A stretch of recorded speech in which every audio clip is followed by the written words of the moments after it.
Hello friends, Ben Ochart here. Thank you for tuning in. I did a live stream with a friend of mine, Jesse, over at Salient Aquatics. Check out his channel right here, Salient Aquatics. And one of the questions that came up in the live stream was my biggest regret as a fish keeper. What came up for me was two things came up, and the first one had to do with hurrying up, speeding up my quarantine. Instead of going the standard 30 days of quarantine, instead I cut it short. I saw a fish in the quarantine tank, and it looked like it was getting a little bit harassed, because the tail had some little nips taken out of it, and as it turned out, the tail didn't have nips taken out of it. It was actually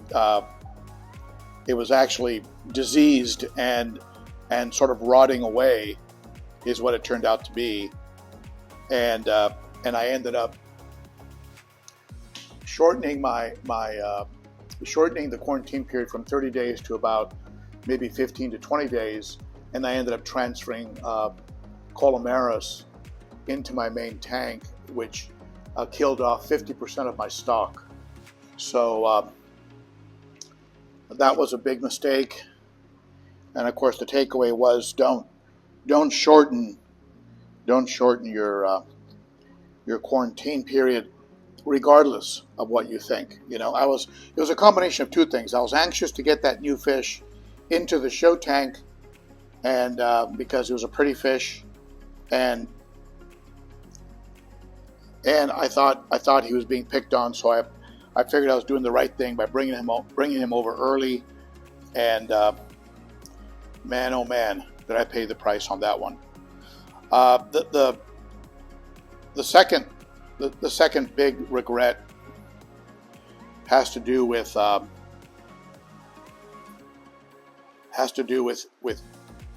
changing the output of a couple canister filters that I had on a 60-gallon tank when I was back in California. And what I did was, I heard a prominent and trustworthy YouTuber talk about creating a circular flow within an aquarium, and it made sense to me. I said, oh well, I'll try that, and I went ahead and moved around the outputs of two canister filters, and what I ended up doing was creating a very smooth surface in the aquarium where oxygen couldn't get into the tank. And the next morning, all of the bigger fish in the aquarium were dead, and that was very heartbreaking. Fish that I had grown out back in the day when I would grow out all my fish. I'd grown these fish out from fry, and they were just beautiful, and they were dead. My takeaway on that was be very reluctant to change anything in an aquarium where things are working. If things are working perfectly in that aquarium, and I went and changed everything. So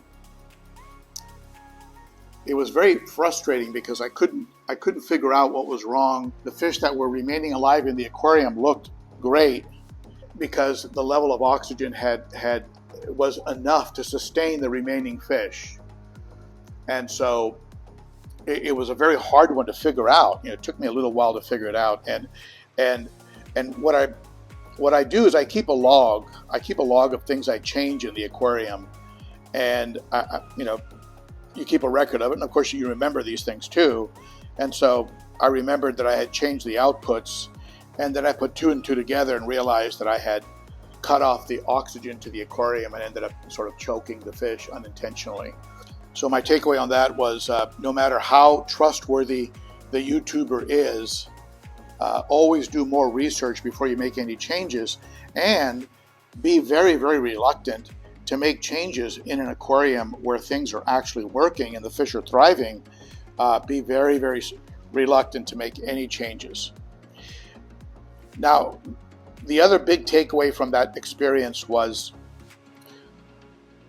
for about a minute I was feeling a little bit like a victim. I was like, man, I got bad advice. I got sold bad fish. And in both cases, it turned into a learning experience with a big takeaway when I turned it around and pointed the finger at myself and I said, okay, how could I have done a better job? How could I have handled this differently so I ended up with a different outcome? And I realized that you shouldn't vary ways of doing things like quarantine. When it works, don't mess with it. If it's working, continue with that kind of quarantine method. In my case, 30 days.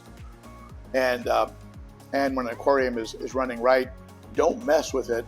And lastly, you really only learn when you look at yourself, when you look at what you did, what was your responsibility in it, and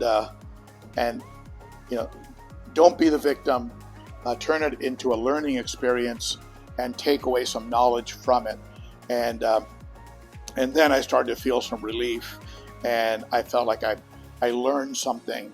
I learned a valuable, painful, and expensive, but a valuable lesson from those two mistakes. So there you go. Just thought I'd share them with you, and what my experience was. We all, doesn't matter who we are in the hobby, or we all make mistakes, and my hat's off to those of you out there that I admire quite a bit who have crashed horribly and gotten back on the horse.